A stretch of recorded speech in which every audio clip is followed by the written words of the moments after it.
everybody, it's GGB and co-host Peppers. Today we're going to be getting into the college basketball upset of the day. Today, I nailed mine yesterday, so let's get straight into it. Let's talk about ACC basketball games that happened yesterday. Now, in the ACC, we had some stuff going on. Florida State took on Virginia, as I talked about before, and Florida State absolutely knocked it out of the park. What a home run for the Seminoles.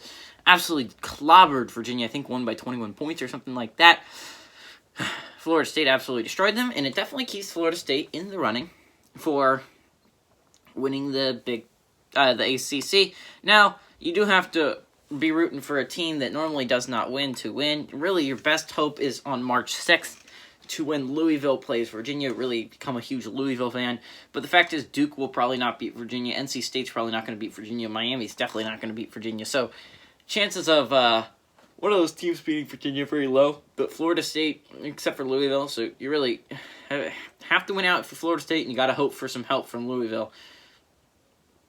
But that's all that I have to say about the ACC. Nothing changed yesterday thanks to Florida State winning and Georgia and Virginia losing. And let's go into the SEC. We have two pretty big games today. We have Florida traveling to number 24, Arkansas, and number 20, Missouri, traveling to Georgia. Now, I looked at this, and if Georgia's to win this game, they will pass Kentucky with like a 3% more win percentage than Kentucky does. They'll have a 6-8 record past Kentucky. Now, if Missouri was to lose this game, they fall to 6-6 behind Ole Miss. Now, if you flip it around, if Georgia loses, they fall down 2 spots past Auburn and Mississippi State. But if you look at Auburn's schedule, I don't know if they play Mississippi State on Thursday. So, I mean, one of either Mississippi State or Auburn will be lower than Georgia come Thursday. So the worst thing for Georgia is really they're going to fall 2 spots for now, but 1 spot really, logistically speaking. Now Missouri with a win moves to 7-5, 14-5 overall. Now I believe Tennessee and Missouri split their series, which I don't know how that tiebreaker would work out. It would go strength of schedule. I don't really know the strength of schedule for those teams, but Tennessee would have a chance to either pass them or fall behind them tomorrow when they play South Carolina. Now, if you look at Arkansas and Florida, Florida has a chance to move up a spot. And if you're an LSU fan, you're a huge fan of Florida today. Florida has a chance to move you into second place in the SEC, which is really the highest rank anyone's going to get. Realistically speaking, Florida with a win can move up to third place. Now, with a win, Arkansas is going to stay where they're at in the second place. And with a Florida loss, they fall to 6-5 and would fall behind Tennessee at the very least if Missouri loses as well. But if Missouri wins today against Georgia, Florida would end up falling 2 spots behind Tennessee and Missouri. So if you're a Tennessee fan, huge Arkansas fan today. If you're an LSU fan, huge Florida fan today. And if you're an Ole Miss fan, you're a huge Georgia fan today. And if you're a Kentucky fan, you're a huge Missouri fan today. But moving on, we have one game going on in the Big Ten. A pretty huge game, if I do not say so myself. It really determines who's going to be right behind Michigan. Now, Michigan does need to lose a few if these teams really want to have a chance. And Michigan doesn't have that hard of a schedule moving forward. They do have some tough ones coming up.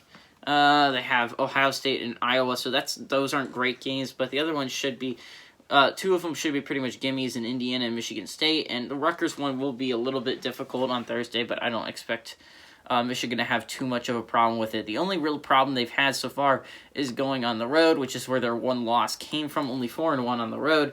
Only played 5 road games, though, so... But they have to travel on the road to Ohio State, so that might end up being a loss for Michigan, but that was the only one I could see end up being a loss. Michigan will likely be first place, but Illinois with a loss will fall behind Ohio State. Ohio State would have an 11-4 record. Illinois would fall to a 10-4 record, which would put them behind Ohio State. Now, if Northwestern is able to pull off the upset, they're not moving. If they win or lose, they're not moving. If Illinois wins, on the other hand, they stay where they are with an 11-3 record, being better than Ohio State's 11-4 record. Now, which team is GGB going to pick to be upset today?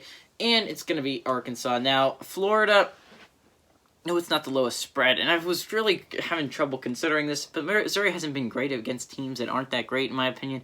They lost to Auburn. They've lost to Ole Miss. So they could lose to Georgia. It's conceivable, but I really think Florida has a better chance of beating Arkansas. I understand Arkansas has been on a roll lately, but if we want to talk about it, Florida was pretty good before the hiatus, although that loss to South Carolina was pretty bad. Now, I think Florida has a real chance at beating number 24 Arkansas tonight and moving into second place. And with that, if that happens, I'm either going to be staying at 2.5 points or 3 points, but I'm looking forward to it. Hey everybody, this is GGB saying adios amigos, and go Gators.